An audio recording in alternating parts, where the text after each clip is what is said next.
कभी सोचा है कि कोई मशीन मतलब एक कंप्यूटर कविता लिख सकता है, या शायद म्यूजिक बना सकता है, या फिर कोड लिख सकता है? हाल ही में एक ऐसी टेक्नोलॉजी आई है जिसने ये सब मुमकिन कर दिया है और पूरी दुनिया में एक तरह की हलचल मचा दी है। इसका नाम है जेनरेटिव एआई।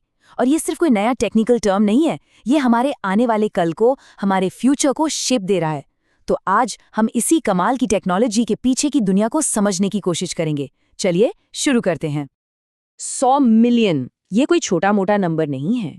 ये उन लोगों की संख्या है जिन्होंने सिर्फ 2 महीनों के अंदर चैट जीपीटी इस्तेमाल करना शुरू कर दिया। जरा सोचिए, इतने कम टाइम में दुनिया का सबसे तेजी से बढ़ने वाला ऐप। ये सिर्फ किसी टेक्नोलॉजी की सक्सेस नहीं थी, ये एक ग्लोबल क्रांति की शुरुआत थी। एक्सेंचर ने इससे बिल्कुल सही तरीके से कहा है कि चैट जीपीटी ने दुनिया को आर्टिफिशियल इंटेलिजेंस की असली ताकत से जगा दिया है। ये वो पल था जब एआई बड़ी बड़ी लैब्स से निकलकर सीधा हमारे घरों और ऑफिस में आ गया। अब ये सिर्फ साइंटिस्ट की चीज नहीं रही, बल्कि हम सब इसे एक्सपीरियंस कर सकते हैं। लेकिन सवाल ये है कि ये सब इतना अचानक कैसे हो गया? इसका जवाब छिपा है एआई की काबिलियत में आए एक बहुत बड़े बदलाव में। हम एक ऐसे दौर में आ गए हैं जहां एआई सिर्फ अंदाजा नहीं लगाता, बल्कि कुछ नया बनाता है, कुछ क्रिएट करता है। तो चलिए इन दोनों के बीच का फर्क समझते हैं। जो ट्रेडिशनल एआई था वो एक भविष्यवक्ता जैसा था, जो मौजूदा डेटा को देखकर ये बताता था कि आगे क्या हो सकता है, जैसे मौसम का हाल। लेकिन जनरेटिव एआई एक कलाकार की तरह है। ये पूरी तरह से नई और ओरिजिनल चीजें बनाता है, चाहे वो एक तस्वीर हो, एक कविता हो, या फिर कोड का एक नया पीस। पर हाँ, ये कोई रातों रात हुआ चमत्कार नहीं है। इसके पीछे दशकों की मेहनत है। 2000 के दशक में मशीन लर्निंग ने हमें सिखाया कि डेटा के समंदर से जरूरी जानकारी कैसे निकालें।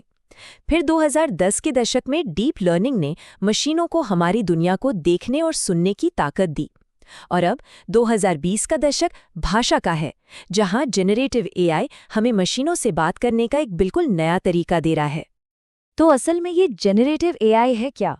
अगर सीधे शब्दों में कहूं तो ये एक क्रिएटिव जीनियस की तरह है। आप इसे एक आइडिया दीजिए और ये उसके लिए एक आर्टिकल, एक तस्वीर, या यहाँ तक कि म्यूजिक भी बना सकता है। मतलब ये सिर्फ इन्फॉर्मेशन को प्रोसेस नहीं कर रहा, ये आर्ट बना रहा है। तो इस कमाल की क्रिएटिविटी के पीछे है क्या? जवाब है फाउंडेशन मॉडल। आप इन्हें एक बहुत बड़े डिजिटल दिमाग की तरह समझ सकते हैं, जिसे इंटरनेट की लगभग सारी जानकारी से ट्रेन किया गया है। यही वो पावरफुल इंजन है जो जेनरेटिव एआई के सारे जादू को मुमकिन बनाता है। और फाउंडेशन मॉडल्स की इस फैमिली में एक सुपरस्टार है, लार्ज लैंग्वेज मॉडल यानी एलएलएम। ये भाषा के एक्सपर्ट हैं। इन मॉडल्स ने इंसानी भाषा के मुश्किल कोड को क्रैक कर लिया है।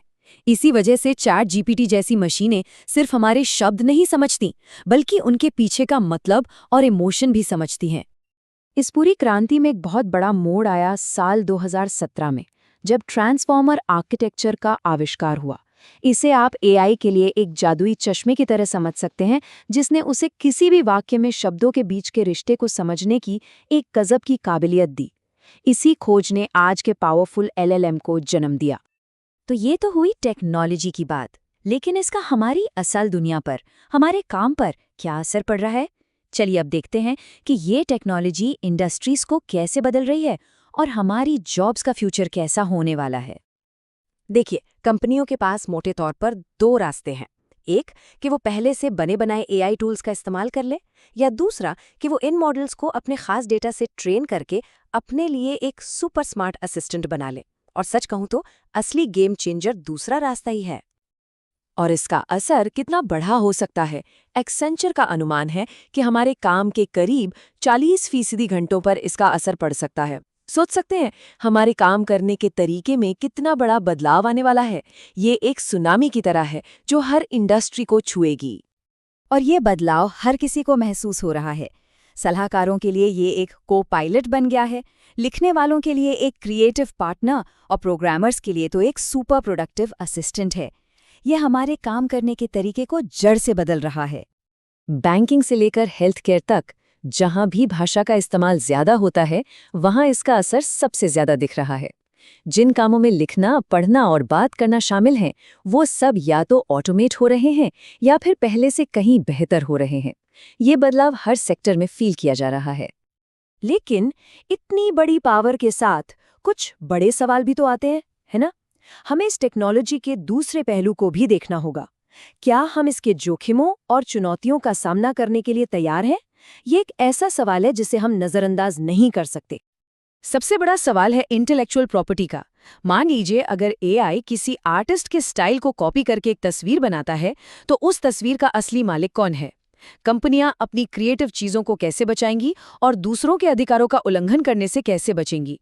ये बहुत बड़ा सवाल है। और हमारे डेटा का क्या? जैसे जैसे नए कानून बन रहे हैं, कंपनियां ये कैसे पक्का करेंगी कि हमारा पर्सनल डेटा सेफ है? ये टेक्नोलॉजी और नियमों के बीच एक लगातार चलने वाली रेस है और इसमें दांव पर बहुत कुछ लगा है।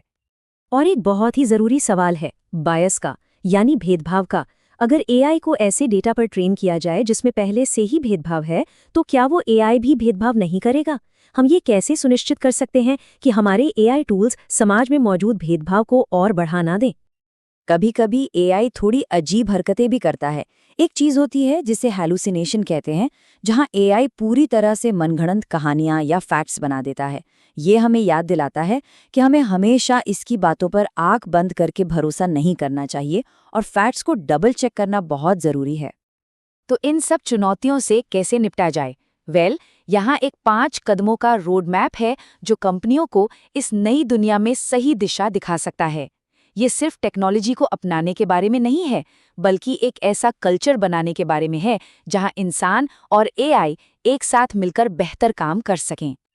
ये सब थोड़ा मुश्किल लग सकता है, लेकिन पॉल डॉगर्टी की ये बात सब कुछ आसान कर देती है। सबसे हॉट नया प्रोग्रामिंग प्लेटफॉर्म एक नैपकिन है। इसका मतलब ये है कि आप कुछ नया बनाने के लिए आपको प्रोग्रामर होने की जरूरत नहीं है। बस एक आइडिया होना चाहिए जिसे आप एक नैपकिन पर भी स्केच कर सकते हैं और एआई उसे हकीकत में बदल सकता है। क्रिएटिविटी अब सच में सबके लिए है। और आखिर में ये हमें एक बहुत बड़े सवाल पर लाके खड़ा कर देता है। जब एआई हमारे काम में हमारा को पायलट बन जाएगा, तो हमारे काम का क्या मतलब रह जाएगा? एक इंसान होने का क्या मतलब होगा? इस सवाल का जवाब शायद भविष्य में छिपा है और हम सब मिलकर इस नए चैप्टर को लिखेंगे।